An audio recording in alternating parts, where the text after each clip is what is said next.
এটা সেও কেসটা মিথ্যা মিথ্যা মিথ্যা।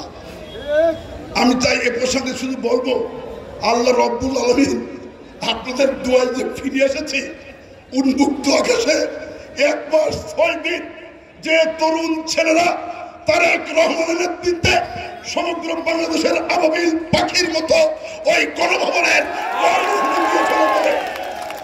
কর্মসূচি ঘোষণা দিয়েছিল বলে শেখ হাসিনা সময় পেয়েছিল 45 মিনিট আপনাদের আন্দোলনের ফসল, ঠিক কিনা? এবং এই শেখ হাসিনা কি পালাইছে? পালাতে বাধ্য হয়েছে। 15 বছর দুঃশাসন, 17 বছরের ইতিহাসে শেখ হাসিনা যখন জনতা গণভবন দিকে যেতে শুরু করলো, কোরআনের ভাষা আবাবিল পাখির মতো শেখ হাসিনা নাস্তা করতে পেরেছিলেন, কিন্তু দুপুরের খাবার আর খেতে পারেনি। ওনার নিজের পোশাক পরিচ্ছদ নিয়ে 30 মিনিট মধ্যে পালাতে হয়েছে। বললেন আলহামদুলিল্লাহ, জবান নারায়ে তাকবীর।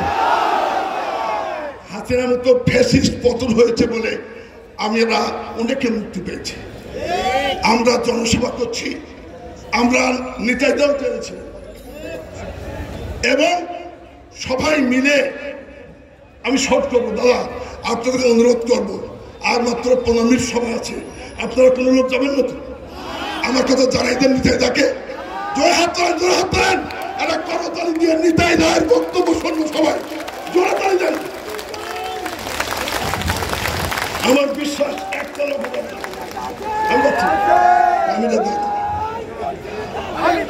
আমাদের আজকে প্লেস, আমি যে কথাটা বলছিলাম, আজকে আমার নেত্রী বীরের মতো গেছেন বিদেশে, আমরা সবাই ফিরে এসেছি।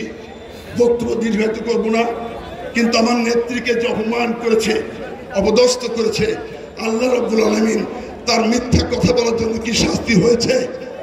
জোরবল হয়েছে? আমার নেত্রীকে কি না খারাপ কথা বলেছে, বলেছেন পর্দায় ফেলে তাকে চুপে মারবেন, পেরেছে? তাকে তারাই দিতে চাইছিলেন। নেত্রীকে বলেছিলেন চিকিৎসা দরকার নেই, তাহলে তুমি এখন কেন বকবকুন করছো ভারতে গিয়ে? অতএব কোন ষড়যন্ত্র করে, আমি শুধু আরেকটা কথা বলে বক্তৃতা শেষ করব। 1500-র মতো 1700-র মতো ছাত্র জনতাকে হত্যা করেছে, অধিকাংশ টিনেজ। সেই আমাদের সাতক্ষীরার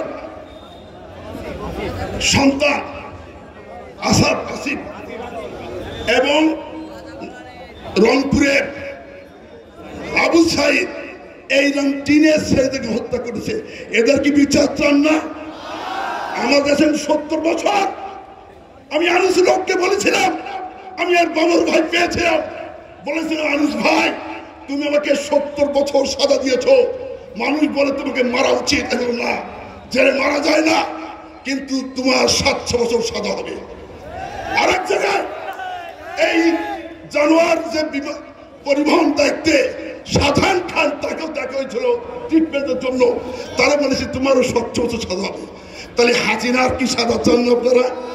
জনগণ চান না কেন বলেন না? 1500 সাজা হলে কত বছর হিসাব করেন? তাই আজকে আমি বলতে চাই, খালেদা জিয়ার নেতৃত্বে 31 দফা তারেক রহমান নেতৃত্বে বাংলাদেশ চলবে। আমরা সাতক্ষীরায় আপনারা সকল নেতৃত্ব বলেছেন ভোট দেন, ভোট হোক, 4টা সিটে ইনশাল্লাহ আমরা বিপুল ভোটে জয়লাভ করবো আল্লাহর হস্তে। এই জন্য সবাই এটা করতালিকে আমার প্রধানের দিকে জানাই দেন ইনশাল্লাহ। জোরে জোরে জোরে সকলকে ধন্যবাদ, শুভেচ্ছা।